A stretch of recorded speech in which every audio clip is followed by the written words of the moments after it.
Welcome to another episode of the 100% podcast with me, your host, Harry Purdy. And today I am joined by a brand new special guest. Hannah Doble is one of the latest legends that have passed through my 100-day program. And they have had, or you have had, some incredible results with working for me, which has made me insanely proud. And of course, had a massive impact on you. So welcome to the show, Hannah. It's great to have you here. Firstly, public thank you for you to agree and come and have a chat with me today about your journey. Problem. Yeah. Firstly, we'll throw back to January. Yes, end of January. End of January. You remember it well. What position were you in to reach out to me about my coaching? Well, I can solely blame one person for that. Who's that? Becky Wilkins. Oh, okay. Becky Jenkins now. Oh, yeah, of course. We had been talking about going to some form of class for a while, couldn't find one that fit. And she messaged me and she went, oh, my friend's just going to start up doing a HIIT class. Why don't you come? And I thought, oh, yeah, I could do that. Yeah. And so I messaged you, and that going to a class turned into doing a journey. There you go. And I remember actually on the call, you wanted to inquire about the class itself, but then we started talking and all of these other kind of challenges that you had in your life. It turned out that it wasn't really just about the fitness that was an issue, was it? There were some other challenges that you were going through as well. What were they? There was a big mental health issue there. When I had my eldest daughter, it was a pretty rough time. Yeah. And I ended up getting diagnosed with PTSD. Yeah. I went through the CBT therapy and all the things that that you're supposed to do. And 6 years down the line, it was all still a bit much. And I thought, well, what am I going to do? I need to do something. I can't just keep wallowing in this hole that I've created. So I think for me, I looked through your Instagram, and obviously I'd spoken to Becca about it. And I just thought, you know what, this is someone that could really help me. This is someone who could really, kick me up the arse. Yeah. And, pull me through, which was what I needed. Because you said in one of your own posts, it wasn't my words, but I did include them in your client success story post yesterday. I said it's a mental and physical glow up. Oh, definitely. So what specifically about the mental side of it has changed within you? My confidence has increased tenfold. Yeah. I now am happier putting myself first, whereas before it was always, oh, the children need something, or my husband needs something, or someone needs something and I need to help them. You can't help anybody without helping yourself first. Yeah. So it was just kind of that realization that I needed to help myself to be a better mum, to be a better wife, to be a better friend. So, that's just kind of where it kind of Yeah, perfect. And started. did you learn that with me mainly? Yeah, definitely. Yeah. I think one of the pieces of homework you gave me one day was say no 5 times this week. Oh, yeah. And I thought, oh my God, how am I going to do that? How can I say no? I don't like saying no. And I did. And it was really hard. And then at the end of the week, I thought, actually, I can say no. I can put myself first. And yeah. Perfect. And then on the PTSD side as Yeah. well, I remember this was in our introductory call. And our onboarding. just a little pre-warning for people here. There's no malice intended with what I'm about to say here, but when it comes to a lot of mental health issues, if we start labeling ourselves as one thing, so let's just go with PTSD or anxiety, for example, the more you call yourself it, the more you Google about it, the more that you use it in your own language. So for example, saying like, I have got PTSD, or I have, or my anxiety, the more that thing starts to become and evolve within your own brain. Yeah, it's definitely something you taught me as well. I started changing the wording of it mentally. Yeah. So on the days that I felt particularly anxious, it wasn't, oh, my anxiety today. It was, I am feeling this way. Why am I feeling this way? Oh, okay, this is why I'm feeling this way. What can I do to stop that? What can I do to help that? And for me, a lot of it was go to the gym. I've found a real love for going to the gym. And you're getting strong as well now as well, right? Yeah. But it's just that chance to switch off I mean, that's what it does for me. I can't speak for everybody, but going to the gym, that's my chance to switch off for an hour, 2 hours, however long I'm there. And then at the end of it, the endorphin rush you get afterwards kind of goes, oh, okay, no, I'm in a better place now. I'm in a better mood now. I can, I'm not where I was an hour ago. Yeah. And it's just different ways of dealing with it without focusing solely on it. When you started the program then, what were like the first memories of working with me and memories of your journey starting out? Because you, if you don't mind me saying, you were in a bit of a hole when it came to your own fitness and absolutely. where you were physically, and you knew that. But what do you remember about me, and what was the start like? Was it harder or easier than you thought? It was, I can't really explain it. It was so much harder than I thought, but at the same time, I was so much more capable than I expected to be. Yeah, you were insanely and more it capable than was, you thought, yeah. It was so, I wanted to kill you that first session. And I think my classic resting Doble face, as we've dubbed it, where I'm concentrating. And I think one of the first things you said to me like halfway through the first ever session was, why are you looking at me like you want to kill me? Oh, and yeah. I'm like, because I do right now, but it's good. It's fine. It's not directed at you. I'm just concentrating really hard.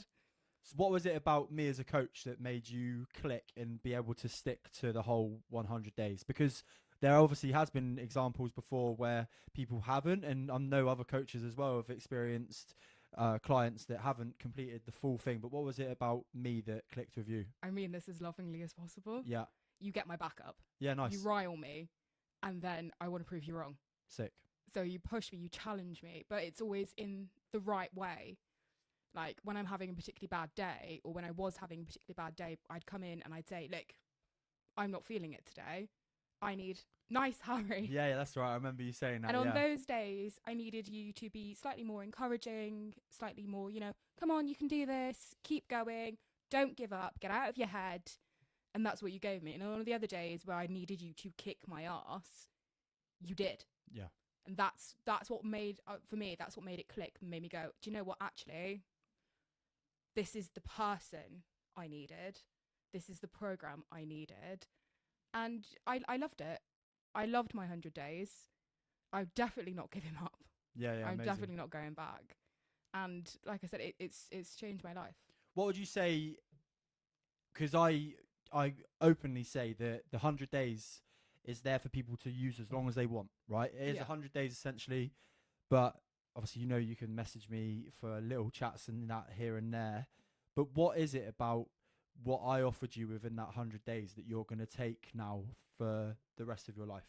Do you know, there's so much education that people don't see. People would look at you and go, oh, he's a PT. That's, exercise. I had so many people ask, has your coach given you a meal plan? No. You taught me about calories. You taught me about protein. You taught me about the fluctuations that you face on a daily basis with your body, which is something I'd never thought of before. I'd never really kind of focused on. I'd always like to say, I weighed myself one day and it was good. And then I weighed myself the next day and I'd suddenly miraculously put on 5 pounds. And then I'd go, oh, well, that's not working, is it? And that would set me back to like, well, what's the point? It's not working. You taught me that that's mostly water retention, and that's completely normal. I think a lot of people don't realize how normal that is. So you taught me so much that it's just kind of stuck. Yeah, unreal. And it's like I don't even have to think about it. Like, so at the moment I'm not actively tracking my calories. I don't know, I guess I just kind of go with what I was doing when I was tracking daily. Yeah. And it's kind of like, right, I can go with, right, I have this, I have this, I have this. That's roughly going to be, I don't know, 524 calories. Okay, that's going to be 728. And, I'm still sticking with the calories that you gave me originally. They've seen me well. They've done me well. They have done you well, They've done me well. And I've found from the very beginning that I don't fill them every day. And I don't feel the need to. So, you know, I've got days where I might go slightly over. And whereas in the past, when I was crash dieting, that would have been like, oh my God, it's the end of the world. I might as well eat the kitchen. Yeah. Now I'm like, well, that's not really a problem because, you know, yesterday I left 250 calories and the average over the week works out to what I need it to be. Yeah, amazing. So in terms of that, then it's probably this is something I didn't really know. Would you say that your relationship with food has improved as well Oh, during yeah. the whole journey with me? Absolutely. I eat breakfast. Yeah, this is I eat one of your breakfast things, every day. right? I never used to eat breakfast. And quite frankly, the idea of eating breakfast made me feel sick. And I thought, when you said straight away, right, we've got to, you know, you've got to eat properly. You've got to eat 3 meals a day. They don't have to be huge, but you have to get your body into a routine. And I thought, God, I can't do that. And I did. And it got to the point, and even now, when I go to work in the mornings, quite often I will take like a porridge pot or an overnight oats or something like that with me because, you know, prior to starting this, if it got to like 10, 11 o'clock, I'd be like, oh, well, can't eat breakfast now. Might as well wait. Whereas now I'm like, right, I get into work, I eat my breakfast, I go to work. And it's kind of just ingrained that habit into me. And I can tell you quite happily, the one day that I forgot to eat breakfast a couple of weeks ago, I don't know if you remember this, when I texted you, I was like, I forgot my breakfast today. And I was miserable. I was so miserable. I was hungry. I had no concentration. Yeah, makes and a massive difference. I thought, how was I surviving like this? How did I keep going like this? I think it's a really good example to see how one bad habit can add to, like, then equate to many bad habits. Yeah. Not saying that not eating breakfast is a really bad habit, but for somebody But like for me, for like yourself who Yeah. needed to get some kind of control back in what was going into that their day body. I had, it was like brain fog. So now I carry, if I, heaven forbid, I forget my breakfast. Now I carry things like protein bars. Yeah. And, you know, little rice cakes and things like that. So if that happens again, I have something on me to prevent feeling like that because it was awful. Next question then. So nobody comes into a program thinking it's going to be a perfect fit, right? There must have been something when you came into me that you had a doubt about. I was so skeptical. What was the doubt or doubts, and how did they get proved wrong? I was so skeptical that I could actually do it. I didn't think physically. I didn't think that because I'd heard about you. Fair. Becky. Yeah. I'd heard about you, and I'd heard how hard a HIIT class is, and I thought, I can't do that. There's no way I can do that. And that first week, I had a prior commitment, so I couldn't come. I remember, yeah. And I thought, oh, it's fine. I don't have to go this week. And the next week, I thought, shit, I really do have to go this week, don't I?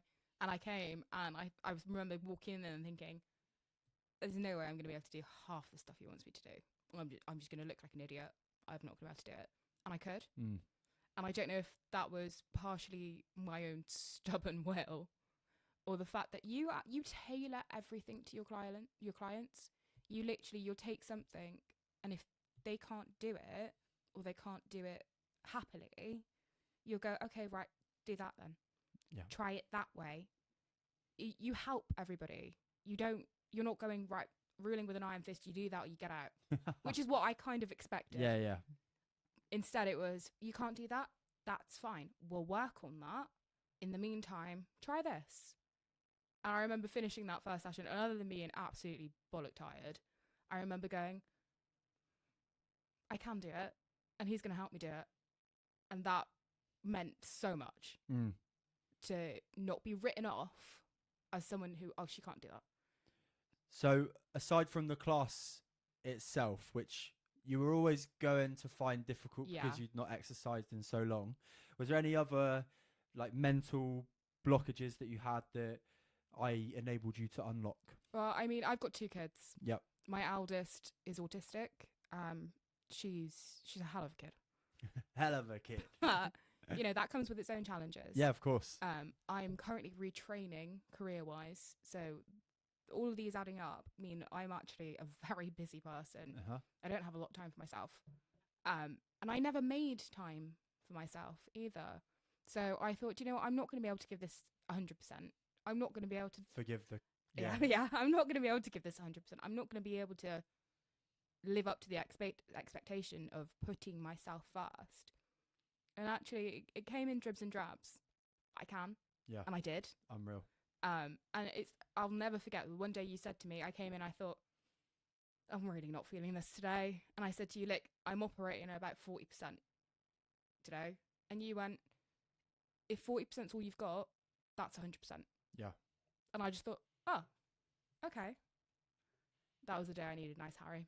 On those days that you, along the 100 days, because I do say that it's a hybrid approach, right? We don't just work on your physical shape and your fitness within the program. There's a lot tailored towards your language, your mental health as well. What would have been what is the thing on either side that you've noticed the most? I think the weight loss from the transformation that's huge. is unbelievable. Just over 13 kilograms at the moment, 3 dress sizes. And I'd like to think that with the tools that I've given you now, there may be more if you want it. Yeah. I mean, I'm not done. I'm not putting a goal on it. I'm not done. But I'm not done. I'm not fucking leaving. Yeah, sick. Next question then. Couple more to go. What would you, if there was somebody listening to this podcast, watching this video today, that's like, like that sounds like something I really want to do. I really want to take on the 100-day challenge or join Harry's program, or even if it's as basic as going to the class and they're just sitting on the fence, what would you say to them to get them over the line? When I started with you in January, I remember going on TikTok, I remember going on Instagram, you know, looking for people, for women. Of course, this doesn't only apply to women, but for me it was. Yeah. For people who look like me, who started where I started. And all I could find really were people who had already come through the other side. And I thought, that's great, but no one looks like me. I don't know where I'm starting. I don't know where they started. And I remember realizing when you were going to post my transformation pictures and thinking, shit, that made me kind of go, oh God, everyone's going to see that. And then I just remembered how I felt in January, where there was no one who looked like me when I started. And if that can help somebody and kind of go, well, she started like that and she's now like that. And she's still, I won't say totally normal, but hey ho. Nah, you've done insane, Hannah, honestly. If that can help someone, and the realization that everything that I've done in the last 100 days, everything I've done in the last 4 to 5 months has been really hard. It's not been easy. It is a graft. But if I can do it, being as, you know, busy as I am with my kids, with my career, with, you know, just general life, if I can do it, you can do it too. You can do the hard things. And I don't think many people who get to this stage kind of talk about that enough openly. Yeah. But you can do it. It is hard. And with all of that, it's worth it. With all of that busyness, how have I helped you sustain the progress all the way through? Oh, we've involved the kids, haven't we? We've got Sunday smileys. I drag them out. They like all the different things we cook now. Just giving me a great memory, by the way. What was that masterclass? Did the masterclass on the 25% of 100%. The 4, my 20%. Sorry, yeah. My 3-year-old sat on my lap and watched the whole thing. Yeah, and he was a fan, right? He loved it. Yeah. Loved it. When you finished it, he was like, "Where's he gone? Where's he gone? Where's he gone? He was there. Where's he gone?" And I remember Becca being in on the call. And he's like, "It's Becca." Yeah. Because Becca's one of his teachers at preschool. So yeah, honestly, sorry, I just had that flashback. But what? Yeah, so we've included the kids. Yeah, that's made it easier, because it's not like, you know, if you think back to when we were children and it was like, I don't know, Mummy's on Slimming World, it was a big thing about bad foods and good foods. No food's bad. Food is not bad. Who taught you that? You did. Food's not bad for you. Are there better choices to be made? Yes. Is something going to sustain you longer, with it being more protein, fill you up for longer, stop you from, you know, giving in to that sweet craving, and the feeling like you want to eat your kitchen, as we've all had that. Oh yeah, for sure.